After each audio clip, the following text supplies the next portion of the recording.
सभा सबसे ऊंची, तो आपको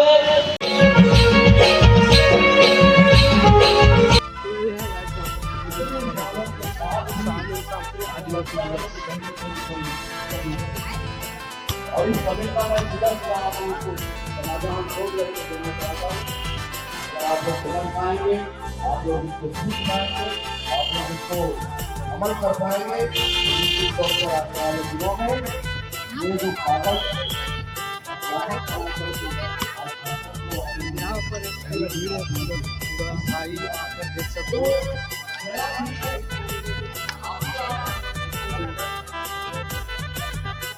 वो है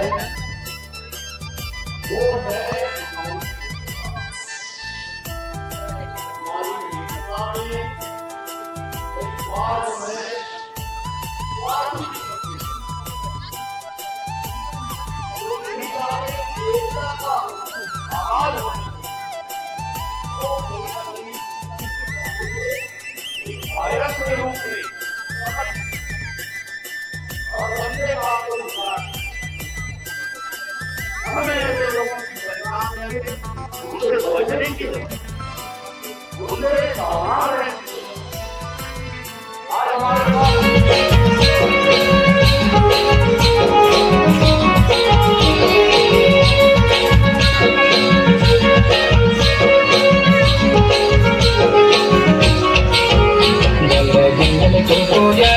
हम आदिवासी सारे क्रांतिकारी, हम आदिवासी जंगल को पुजारी, हम आदिवासी सारे क्रांतिकारी, हम आदिवासी आदिवासी हमें मूल निवासी, आदिवासी हमें मूल निवासी जंगल को पुजारी, हम आदिवासी सारे क्रांतिकारी, हम आदिवासी।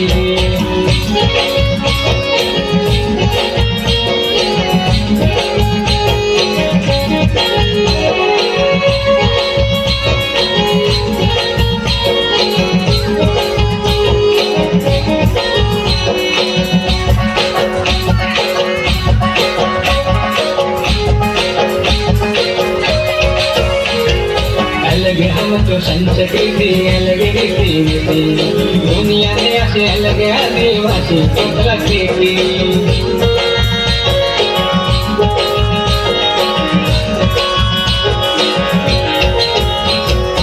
अलग हम तो संस्कृति अलग रीति नीति, दुनिया में ऐसे अलग आदिवासी प्रकृति।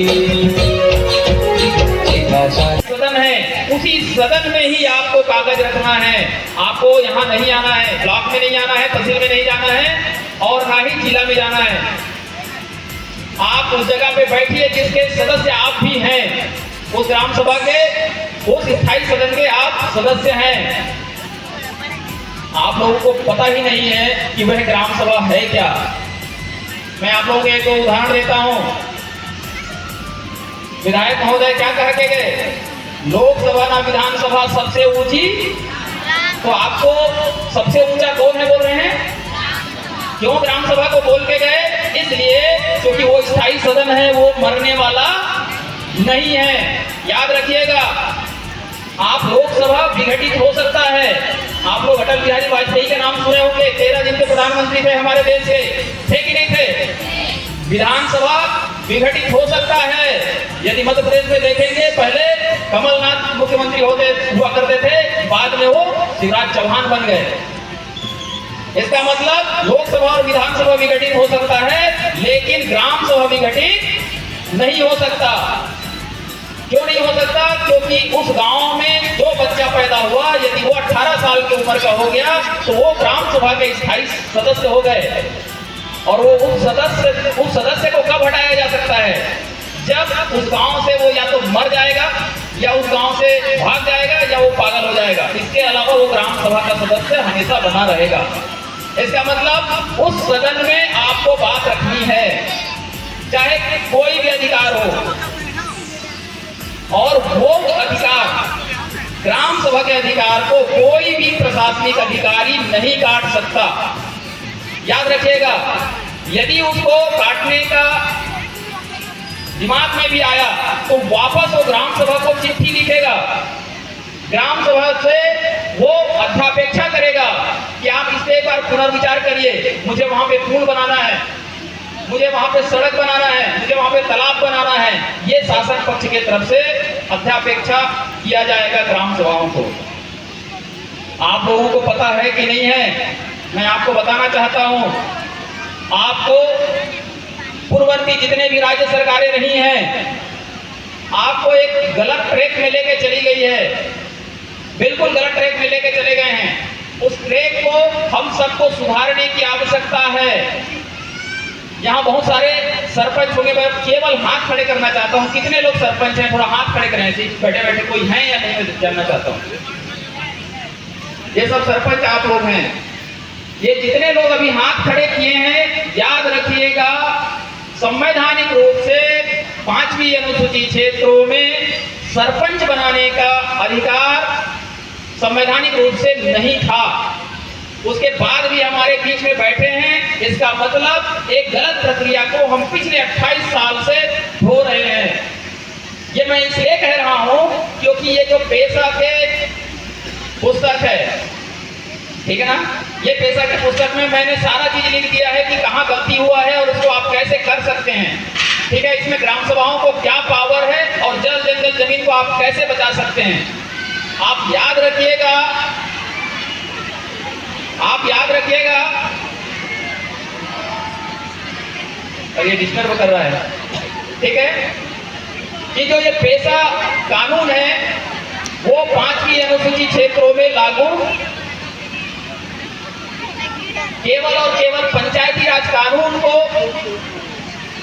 हमारे ऊपर होने के सदन जो है, उच्च सदन जो है, लोकसभा, ये कहता है कि जहां जहां आदिवासी क्षेत्र है जो अंग्रेजों के जमाने से है, ये जो बड़े राजपुर ब्लॉक है ये अंग्रेजों के जमाने से ही शेड्यूल्ड है, ये कोई नया नहीं हुआ है। तो जो अंग्रेजों के जमाने से जो आदिवासी क्षेत्र थे, उन क्षेत्रों में किसी भी प्रकार का जो त्रिस्तरीय पंचायत व्यवस्था है, यदि वो लागू कर देंगे हम, एक्चुअल में जो पंचायती राज व्यवस्था है जिसमें जनपद पंचायत, ग्राम पंचायत और जिला पंचायत होते हैं, ये जो त्रिस्तरीय पंचायत व्यवस्था है ये बड़े राजपुर ब्लॉक में लागू नहीं होगा। ऐसा करके 1993 में संविधान में ही ऐसा लिख दिया गया, 1992 में लिख दिया गया। और 93 में इसी को लेकर के जब पंचायती राज कानून बना, तब उस कानून को आपसे अलग रखा गया। इसीलिए मैंने कहा कि जितने भी सरपंच हैं वो आप यहां नहीं बन सकते, ठीक है ना, लेकिन आपको बना दिया गया है। इस बात को आपको समझना चाहिए। मैं एक दूसरी बात कह रहा हूं जिसको आप लोगों को बहुत देर बाद समझ में आएगा, क्योंकि 28 साल हो गए हैं, उस गलती को हम स्वीकार कर रहे हैं। जब एक ही गलती को बार बार, एक ही झूठ को बार बार यदि बोल दिया जाए तो सबको लगता है कि हाँ यही सच है, और हमको लगता है कि जितने सरपंच बैठे हैं यही हमारे लिए सच है। मैं एक दूसरा सच आपके सामने रखना चाहता हूँ। जो ग्राम सभा के अध्यक्ष होंगे आपके गांव के, कोई इधर बैठे हैं क्या, हाथ खड़े करेंगे क्या? जो अपने अपने गांव के ग्राम सभा अध्यक्ष हैं, कोई आए हैं कि नहीं, हाथ खड़े करेंगे क्या? किसी को पता है? किधर है? आप हैं एक जन ग्राम सभा के अध्यक्ष, इसके अलावा कोई नहीं है यहाँ ग्राम सभा के अध्यक्ष। और मैं आपको बता दूं, अकेले जिधर हो, बाकी सब लोगों को अपने अपने गांव में जाना और बताना ग्राम सभा अध्यक्ष कौन होता है। जो विधायक महोदय कह के गए वो सबसे बड़े पावरफुल